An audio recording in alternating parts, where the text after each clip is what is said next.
একেই বোধহয় বলে রাজনৈতিক চমক। 21শে জুলাই কি চমক থাকবে আমরা জানি না, এটা হচ্ছে গিয়ে ব্যাপার তো মনে হয় হচ্ছে, কিন্তু 21শে জুলাইয়ের আগে এত বড় চমক। 21শে জুলাইয়ের প্রস্তুতি সভা থেকেই প্রার্থীর নাম ঘোষণা। বলি, এখনো তো 8-9 মাস 10 মাস বাকি আছে বিধানসভা নির্বাচনের, এখনো হয়নি দিনক্ষণ ঘোষণা, তার আগে প্রায় 10 মাস আগে প্রার্থী ঘোষণা। বাপরে বাপ, এটা বোধহয় তৃণমূলের পক্ষেই সম্ভব। কি চমক!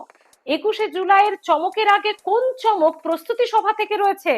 কোন প্রার্থীর নাম ঘোষণা হলো? কে ঘোষণা করলেন? কেনই বা ঘোষণা করলেন? কোন জেলা থেকে ঘোষণা হলো? সত্যি কি দলের তার সম্পর্কে সেই ভাবনা চিন্তায় রয়েছে?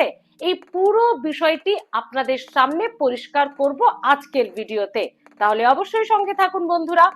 দেখুন, এখনো দিনক্ষণ ঘোষণা হয়নি না, কিন্তু ভোট যে আসছে সেটা আমরা তৃণমূল আর বিজেপি এই দুটো দলের একেবারে প্রস্তুতি দেখেই বুঝে যাচ্ছি যে ভোট ভাই আসছে পশ্চিমবঙ্গে। হোক না এখনো 8-9 মাস বাকি, ঘর গোছাতে অসুবিধাটা কোথায়? একবারে কোমর বেঁধে সংগঠনকে চাঙ্গা করতে নেমে পড়েছে দু দলই। বোঝা যাচ্ছে সব তাবড়ো তাবড়ো লোকজন এসে সভা করছেন দিল্লি থেকে বিজেপির, আর এদিকে তৃণমূল সুপ্রিমো একদম রাস্তায় নেমে গেছেন বাঙালি আবেগকে সামনে রেখে। মানে কোনো ইস্যুই কেউ ছাড়বে না।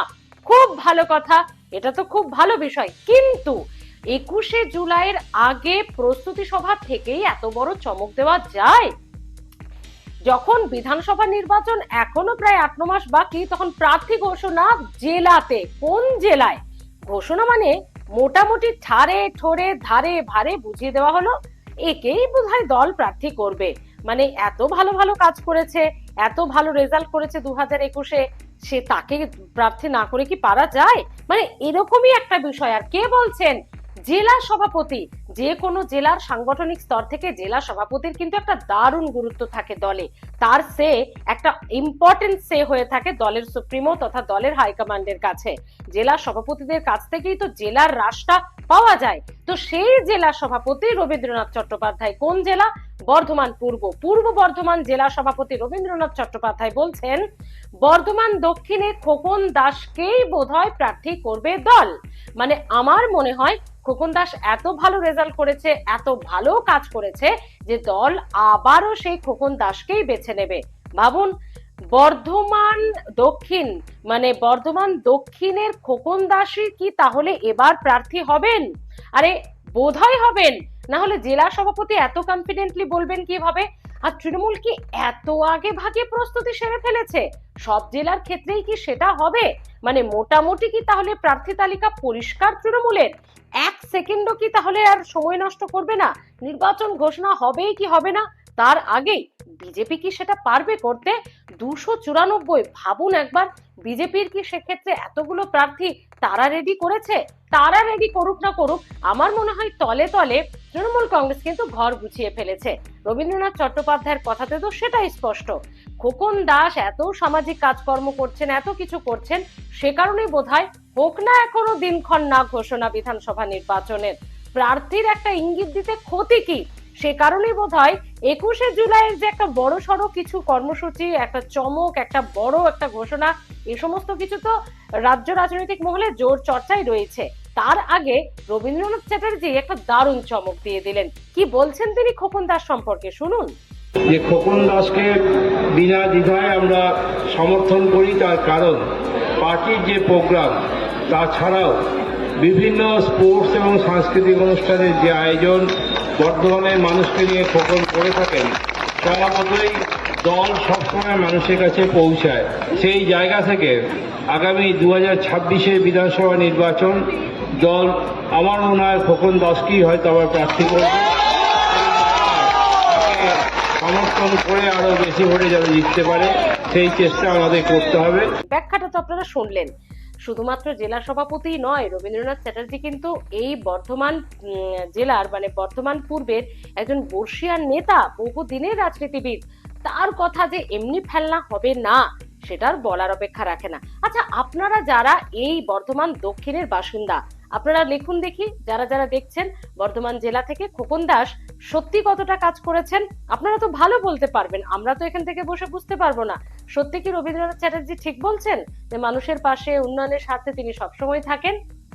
দাঁড়ান, একটু স্ট্যাটিস্টিকটা আপনাদেরকে জানিয়ে দিই কি হয়েছিল 2021-এ, যার জন্য খোকন দাসের উপর এত আস্থা। বিরোধীদের কাছ থেকে তিনি ছিনিয়ে নিয়েছিলেন বটে, তবে লড়াইটা কি এতটা সোজা হবে? কারণ আগে স্ট্যাটিস্টিকটা দেখে নিন, লড়াইটা কেন যে সোজা হবে না খোকন দাসের পক্ষে বা বর্ধমান দক্ষিণে, সেটাও অবশ্য জানাবো আপনাদের। তার আগে দেখে নিন 2021-এ কি ছিল রেজাল্ট। খোকন দাস তিনি বিরোধীদের কাছ থেকে আসন ছিনিয়েছিলেন, কিন্তু লড়াইটা হাড্ডাহাড্ডি হয়েছিল। 91,015টি ভোট পেয়েছিলেন, 44%-এরও বেশি ভোট পেয়েছিলেন তৃণমূল প্রার্থী খোকন দাস। বিজেপি প্রার্থী সন্দীপ নন্দী পেয়েছিলেন 82,910। মানে একদম হাড্ডাহাড্ডি লড়াই হয়েছিল বন্ধুরা। একটু মানে পিছিয়ে থাকলেই কিন্তু মোটামুটি আসনটা আর দখল করা হতো না বিরোধীদের কাছ থেকে খোকন দাসের। যাই হোক, বেরিয়ে গেছেন। 91,000 তিনি পেয়েছিলেন, 82,000 পেয়েছেন বিজেপি প্রার্থী। আর সিপিএম এর দখলে যে বর্ধমান একটা সময় লাল দুর্গ ছিল, না অনেকখানি পিছিয়ে, 23,000-এরও বেশি, 11%-এর কাছাকাছি ভোট। আর বিজেপি ছিল 40%-এর একটু বেশি ভোট, মানে সন্দীপ নন্দী। মানে লড়াইটা কিন্তু তাহলে কি দাঁড়ালো? হাড্ডাহাড্ডি লড়াই। এবার বলি, খোকন দাসের পক্ষে যে খুব একটা সহজ হবে না লড়াইটা, মানে একদম মানে ফাঁকা ময়দানে গোল দেওয়া, এমনটা কিন্তু নয়। লড়াইটা কেন কঠিন হবে? লবি থাকবে আর অ্যান্টি লবি থাকবে। বন্ধুরা, এটা তো হয় না। ইতিমধ্যে খোকন দাসের অ্যান্টি লবিও কিন্তু রয়েছে বর্ধমান দক্ষিণে। তারা তো ইতিমধ্যে বেশ কিছু গুরুত্বপূর্ণ অভিযোগ এনেছেন এই খোকন দাসের বিরুদ্ধে। সেই অ্যান্টি লবি কিন্তু বেশ সক্রিয়। তারাও কিন্তু তৃণমূলের, বিরোধীরা বলছে এমনটা নয়, তারাও কিন্তু তৃণমূলেরই, যারা খোকন দাসের বিরুদ্ধে একটা লবি তৈরি করে সেখানে মোটামুটি তার একটা অ্যান্টি ভাষণ তারাও দেওয়া শুরু করে দিয়েছেন। সে কারণেই অনেকে মনে করছেন খোকন দাসের পক্ষে যতই দল তাকে প্রার্থী করলেও লড়াইটা কিন্তু খুব একটা সহজ হবে না। আর এই যে লবি অ্যান্টি লবি আছে, এই অ্যান্টি লবির কারণেই মাত্র যে 4% 2021-এর ব্যবধানটা ছিল, তৃণমূল প্রার্থী খোকন দাস পেয়েছিলেন 44%-এর বেশি, বিজেপি প্রার্থী সন্দীপ নন্দী পেয়েছিলেন 40%-এর বেশি, মানে 4%-এর একটু বেশি ভোট। এই 4% অ্যান্টি লবি যদি সক্রিয় হয়ে যায়, বিশ্লেষকেরা বলছেন, তাহলে কিন্তু খোকন দাসের বর্ধমান দক্ষিণে চাপ আছে। আমরা জানি না অ্যান্টি লবি কি হবে না হবে, চাপ হবে হবে না। জেলা সভাপতির কথায় রবীন্দ্রনাথ চট্টোপাধ্যায়ের কতটা কথা চলবে, মানে খোকন দাসকেই কি আবার রাখা হবে কিনা প্রার্থী হিসেবে 2026-এ 2021-এর মতো, সে সবটা তো পর্যালোচনার বিষয় আছে। 7-8 মাস আগেই এভাবে যে সুন্দর করে প্রার্থীর নাম নিজের ইচ্ছা হিসেবে প্রকাশ করা যায়, এটা সত্যি তৃণমূলের পক্ষেই সম্ভব। কি বলছেন আপনারা? বিজেপি নেতারা তারাও তো দেখছেন আমার এই ভিডিও, আপনাদের প্রার্থীও কি মোটামুটি ঠিক? কি মনে হয়? এটা একটা প্রশ্ন। এত তাড়াতাড়ি কি সম্ভব মানে এটা গুছিয়ে ফেলা, প্রার্থীর নামের তালিকা রেডি করে ফেলা? কি মনে হয়, তৃণমূল কি রেডি টু ওয়ার হয়ে গেছে? বিজেপি কি প্রস্তুত? আর অন্যদিকে আরেকটা প্রশ্ন আপনাদেরকে করব, যেটা হচ্ছে বর্ধমান থেকে যারা দেখছেন, সত্যি কি আপনারা আরো একবার খোকন দাসকে প্রার্থী হিসেবে চান? কি বলছেন জানাতে ভুলবেন না। অবশ্যই আপনাদের মতামত আপনাদের কমেন্টের আশায় থাকলাম।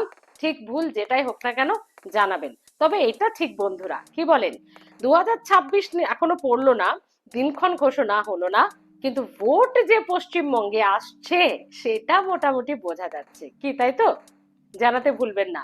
বর্ধমান এবং সব থেকে বড় কথা পূর্ব বর্ধমান, পশ্চিম বর্ধমান, এটা কিন্তু ভাইটাল আসন। এই দুটো জেলা থেকে কিন্তু ভাইটাল আসনগুলো বিধানসভা নির্বাচনে আছে, এবং সে কারণেই তো বিজেপিও এত গুরুত্ব দিয়ে একেবারে প্রধানমন্ত্রীর ভাষণ দিয়ে সেখানে ভোকাল টনিক দিতে চাইছেন সাধারণ কর্মীদের। কি মনে হয়? আর সেই বর্ধমানেরই, বর্ধমান দক্ষিণের প্রার্থীর কথা বলা হচ্ছে। জানাতে ভুলবেন না কমেন্ট। অবশ্যই ভালো থাকুন।